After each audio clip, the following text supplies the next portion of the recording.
the preaching and community minister here. And this morning for Jesus and Coffee, I want us to go to Second Timothy chapter 4. I am not one who is lacking for passion, and just usually when I read from this passage, man, I'm on fire, because really I believe what Paul is expressing here. The Paul the apostle is the one who wrote this book, and that's he's given these instructions that yes, it's titled with Timothy in his name, but these are instructions for all of us. And also, these are not just instructions for ministers or for pastors. These are instructions for disciples. All right, these are instructions for disciples. So check this out. Second Timothy chapter 4. I charge you in the presence of God and of Christ Jesus, who is judge who is to judge the living and the dead, and by his appearing and his kingdom. Preach the word. Three of the most powerful words ever put into a sentence, and in my opinion, preach the word. It says, be ready in season and out of season. Boy, you think we've been kind of out of season right now? I would say yes. Reprove, rebuke, and exhort with, and I love this, don't miss it, with complete patience and teaching. For the time is coming when people will not endure sound teaching, but having itching ears, they will accumulate. They will accumulate for themselves teachers to suit their own passions. Come on now, to suit their own passions, and will turn away from listening to the truth and wander off into myths. As for you, always be sober minded, endure suffering, do the work of an evangelist, fulfill your ministry. And then Paul, as he gets to the end of his life, this is the end of his life, and he's making kind of his final statement. Says, for I am already being poured out as a drink offering, and the time of my departure has come. I have fought the good fight.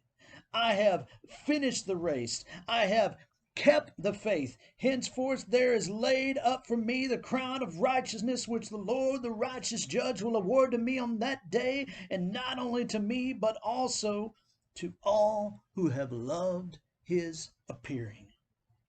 Man, come on now. Preach the word.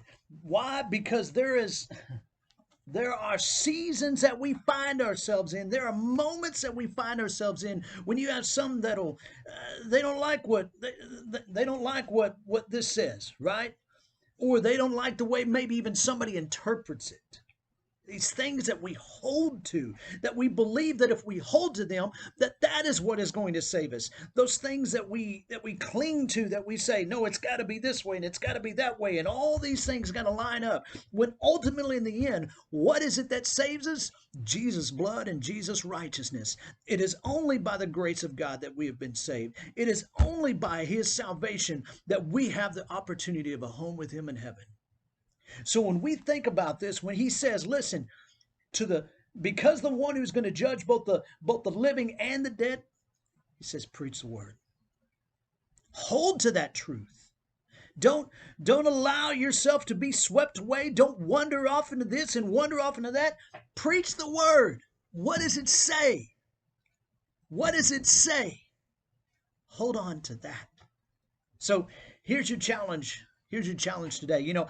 I mentioned when we started off that this is not just something for ministers. This is something, for ministers, for pastors, for disciples. It's something for all of us. All right, that all of us find ourselves in those moments, in season, out of season. All of us find ourselves in those moments where we have the opportunity to teach truth or teach opinion, to teach Jesus, or to teach what we think is right, or to is it the Bible according to us, or the Bible according to God? Is it our church or is it his church? Do we own ourselves or does God own us? When we start to look at all this, when we start to look at everything that God created and established us to do and to be, we are to be a people that is about reaching lost souls for him. And that's what Lufkin Central is about. Bringing lost souls to Jesus. Seeking the lost. Seeking the lost. Bringing them back to him. So again, your challenge for today. Find a way to speak truth. Find a way to speak life. Find a way to live this out and to show people what it means to be a child of God. Not according to what you think or what I think or what your parents thought or what your friends think, right? But according to what it says in here. But here's the best thing about that. And here's the challenge part 2. We can't know what it says. Hold on here. You know where I'm going. Until we know what it says. Until we spend time opening this up and allowing God to speak to us. We can't be Jesus to those around us. So find a way. And maybe the way starts every day, every morning in the Word. Before you open up that post on social media, see what God has to say. See what God has to show you. And ultimately, in the end, have a great day. God bless.